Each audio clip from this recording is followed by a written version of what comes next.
Ce n'est pas en effet en suivant des fables habilement conçues que nous avons fait connaître la puissance et l'avènement de notre Seigneur Jésus-Christ, mais c'est comme ayant vu sa majesté de nos propres yeux. Car il reçut de Dieu le Père honneur et gloire, quand la gloire magnifique lui fit entendre une voix qui disait « Celui-ci est mon Fils bien-aimé, en qui j'ai mis toute mon affection. » Et nous avons entendu cette voix venant du ciel lorsque nous étions avec lui sur la sainte montagne.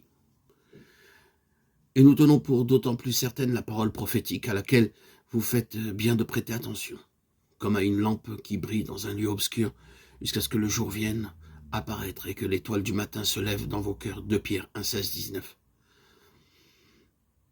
Matthieu 17, 1, 21.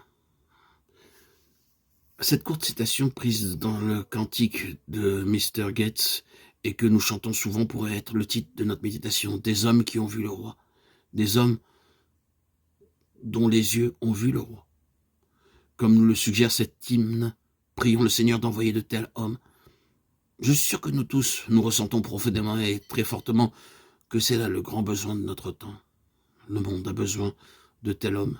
L'Église en a besoin.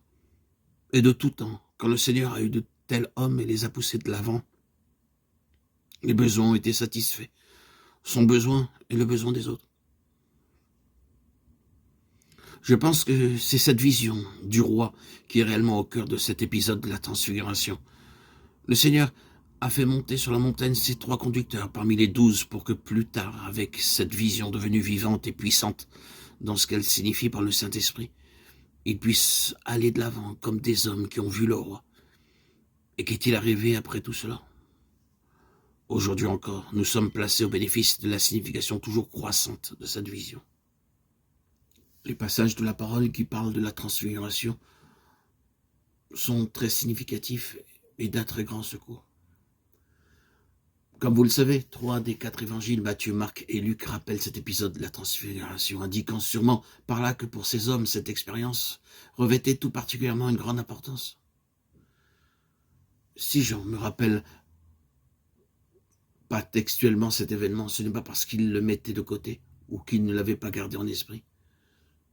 Nous pourrons y revenir quand nous aurons progressé. Mais rappelez-vous que lors de la transfiguration, tout devenait de plus en plus difficile pour le Seigneur. L'hostilité croissante s'élevait de toutes parts et l'oppressait intérieurement, pesant lourdement sur son esprit, rendant son ministère de plus en plus difficile, de plus en plus circonscrit. L'ombre de la croix s'allongeait sur son sentier. C'est de cette croix dont il parlait maintenant à ses disciples pour la première fois. Il leur parlait franchement de la croix. L'atmosphère était chargée d'un sentiment de crise latente, de quelque chose qui allait arriver. C'était dans ce contexte-là, dans ces conditions précises, qu'il prit à part sur la montagne 3 hommes parmi les 12, et qu'il fut transfiguré devant eux. Cela avait un lien très étroit avec la situation qui se développait alentour. Dans son récit, Pierre, bien des années après, cela parle de la transfiguration. Et nous connaissons par ses lettres quelque chose de cette situation. Il commence sa première lettre en l'adressant lui-même aux saints, éparpillés à travers le Pont, la Galatie, la Cappadoce, l'Asie et la Bithynie. Aux saints éparpillés. Peut-être savez-vous ce que signifie d'être ce peuple éparpillé du Seigneur dans des endroits éloignés, dans des lieux isolés. La distance et la solitude engendrant bien des chagrins et leurs propres problèmes. Mais combien les choses semblent légères quand nous sommes ensemble.